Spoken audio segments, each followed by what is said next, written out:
بسم الله الرحمن الرحيم. السلام عليكم ورحمة الله وبركاته.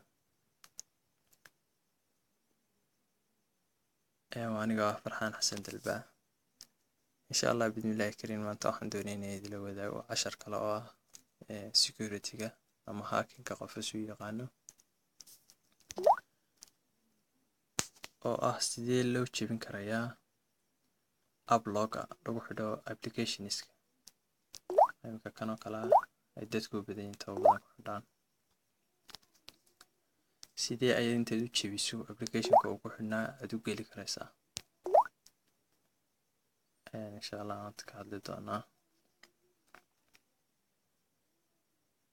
application-ku waa kan ama application-ku doona ahaado ayu application ahaado waad ku jebin karaysaa haddaad tactic-adan si fiican u raacdo.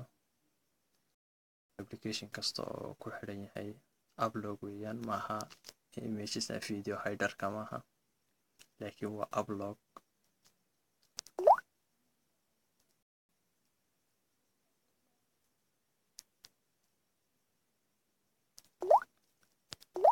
imika waxaan soo xidhay Facebook-gayga ayaan xidhay. hadda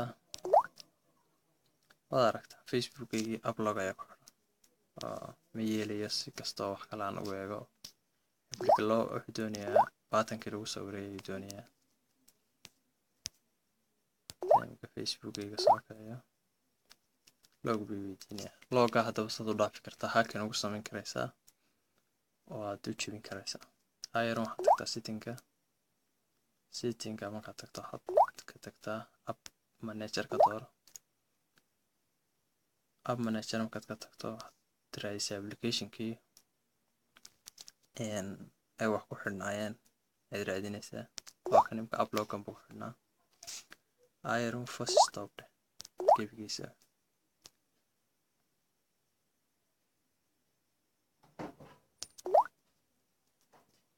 first stop badanaysaa bes ka soo noqo.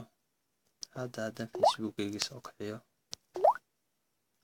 wuu iska furan yahay soo aragtaa. Facebook-gayga hadda wuu iska furan yahay, waanan geli karaa. ayu wax kale oo ku xidhnaana waan geli karayaa. wax kasta oo kale oo ku xidhnaana saas ayaan u geli karayaa, waan ku dhaafi karayaa. hadduu dee casharkan horta waxaan usoo gudbinayaa educational purposes only. waa khalad inaad qof aan ku ogoleen mobilkiisa aad jabsato oo aad dacdo oo yacni hadduu Facebook ku diidana inaad gasho intaad jebiso aad gasho oo aad yacni waxyaabihii private-ka u ahaa aad ogaato. taasu waa sharci daro, waa illegal. marka insha allah waxaan rajeynaya inaad u isticmaashaan inaad u isticmaasho mobilkaaga si aad vulnerable-ka uga ilaaliso iyo meelaha first stop la oran karo iyo waxyaabaha inaad ogaato ama aad cilmi ahaan u ogaato, ama hadduu qof kaga xidhmo oo yacni uu ka furi kari waayo aad uga furto. laakiin please yaan loo adeegsan qof aanad yacni amar kaga haysan inaad mobilkiisa intaad u dabamarto aad app loggiisa furto, aad message-yadiisa akhriso ama aad WhatsApp-kiisa akhriso. insha allah fiidiyoyada dambena waxaan kaga hadli doonaa sidee first stop looga ilaaliyaaba oo app log aan first stop lahaynba gebigiisuba aan first stop la oran karin, clear data la oran karin, wax aan lagu samayn karaya aanay jirin. yacni aanu isticmaalnay aniga farxaan xasan dalba.